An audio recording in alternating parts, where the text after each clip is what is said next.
2021 में नेटफ्लिक्स पर रिलीज हुई Italian horror movie a classic horror story. इस फिल्म में कुछ लोग कार से साउथ इटली की ओर यात्रा कर रहे होते हैं, तभी वे ऐसी भयानक समस्या में फंस जाते हैं जो उन्हें सीधे मौत के मुंह तक पहुंचा देती है। लेकिन वहां ऐसा क्या होता है, उनमें से कौन कौन बचेगा, यही इस फिल्म की कहानी है। हालांकि इस मूवी की स्टोरी बाकी हॉरर फिल्मों से बिल्कुल अलग है और इसमें NDA जैसा अनोखा ट्विस्ट है। दिमाग घुमा देने वाले ट्विस्ट और कई सीख देने वाले पहलू इस फिल्म को खास बनाते हैं। कहानी की शुरुआत में एक लड़की को दिखाया जाता है जो खून से लथपथ हालत में पड़ी होती है। किसी अज्ञात कारण से उसे बांध कर रखा गया होता है। तभी काले हुड वाले कपड़े पहने एक व्यक्ति वहां आता है और हथौड़े से उसे बेरहमी से मार देता है। ये पूरी घटना बाहर से कोई एक व्यक्ति एक छोटे से छेद के जरिए देख रहा होता है।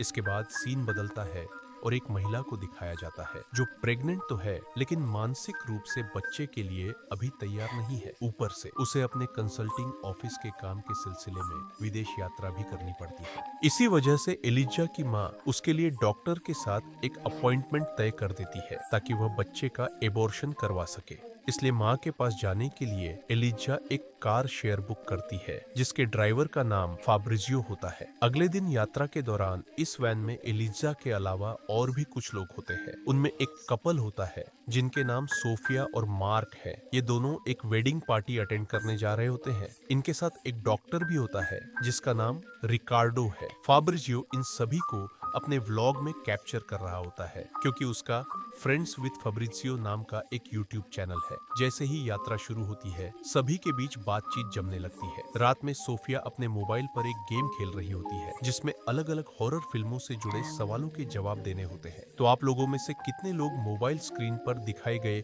इन सवालों के जवाब दे सकते हैं? कमेंट करके जरूर बताइए। थोड़ी दूर आगे जाने के बाद फाब्रिजियो सभी को बियर ऑफर करता है। इसी बीच मार्क लोकल न्यूज़पेपर में छपी एक खबर पढ़ता है जिसमें बताया जाता है कि साउथ इटली के इस इलाके से एक माँ और बेटी लापता हो गई है। पुलिस को शक है कि इस गुमशुदगी के पीछे किसी माफिया का हाथ हो सकता है। अखबार में इस मामले को लेकर साउथ इटली का यह इलाका माफिया गतिविधियों के लिए बदनाम है। इसी दौरान बियर पीने के बाद अचानक रास्ते में एलिजा की तबीयत खराब हो जाती है। गाड़ी रोककर वह जंगल के किनारे उल्टी करने चली जाती है। उसी समय रिकार्डो किसी को फोन करता है और उसे देखकर ऐसा लगता है कि वह किसी बड़ी परेशानी में है। खैर वह बस इतना ही कहता है कि सब ठीक है। इसके बाद ड्राइविंग को लेकर बात होती है। सबके मना करने के बावजूद फाब्रिजियो अपनी जिद पर अड़ जाता है और गाड़ी चलाने लगता है। फिर वह तेज रफ्तार में गाड़ी दौड़ाने लगता है। समय बीते बीते शाम ढल जाती है। हेडलाइट जलाकर जब वे जंगल के रास्ते से गुजर रहे होते हैं तभी अचानक सड़क के बीच एक मरा हुआ हिरण दिख जाता है। उसे देखकर घबराकर जैसे ही ड्राइवर गाड़ी मोड़ता है जोरदार एक्सीडेंट हो जाता है। इस हादसे के बाद कितना समय बीत गया किसी को याद नहीं रहता। सुबह होश आने पर वे देखते हैं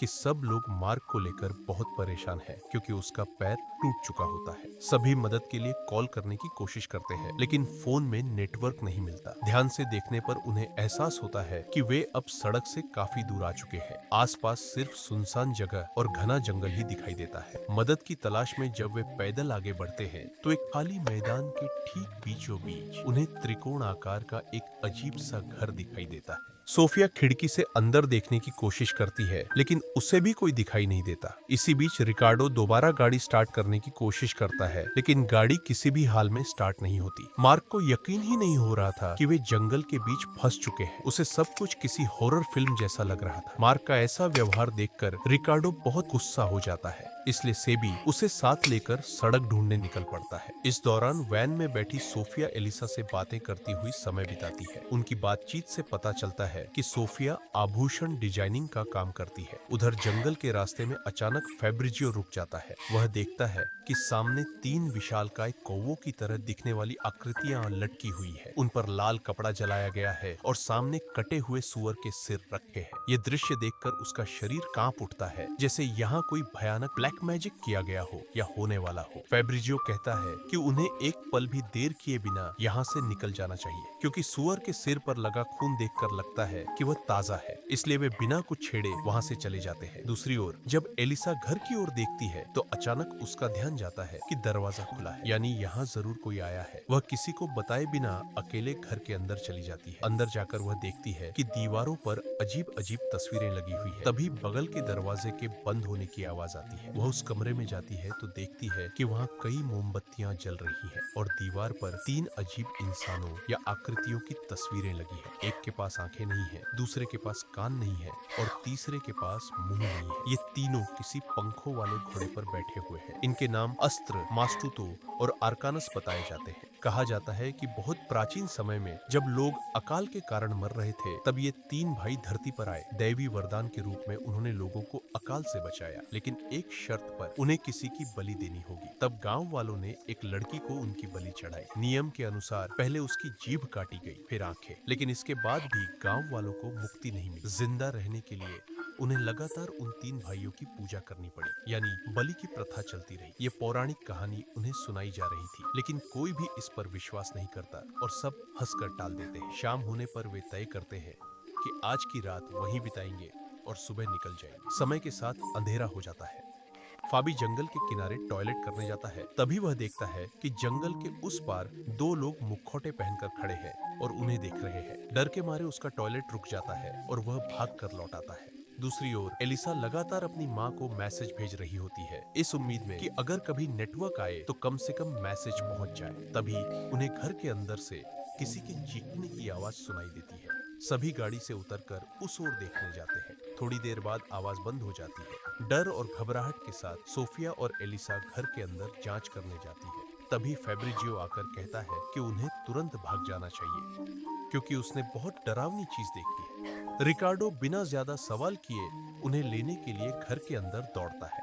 ऊपर अटारी में वे देखते हैं कि एक छोटी बच्ची को भूसे के ढेर में ब्लैक मैजिक की चीजों के साथ रस्सी से बांधकर रखा गया है। वे सब हैरान रह जाते हैं। तभी उनकी नजर पास पड़ी एक कांच की बोतल पर जाती है, जिसमें ताजा कटा हुआ अंग पड़ा होता है, यानी उस बच्ची की जीभ काट ली गई थी। यह देखकर सब सिहर उठते हैं। कुछ सोच पाते उससे पहले ही बाहर सायरन बजने लगता है और चारों ओर लाल रोशनी फैल जाती है। वे देखते हैं कि अजीब कपड़े पहने लोग गाड़ी से मार्क को खींचकर बाहर निकाल रहे हैं और घर की ओर ले जा रहे हैं।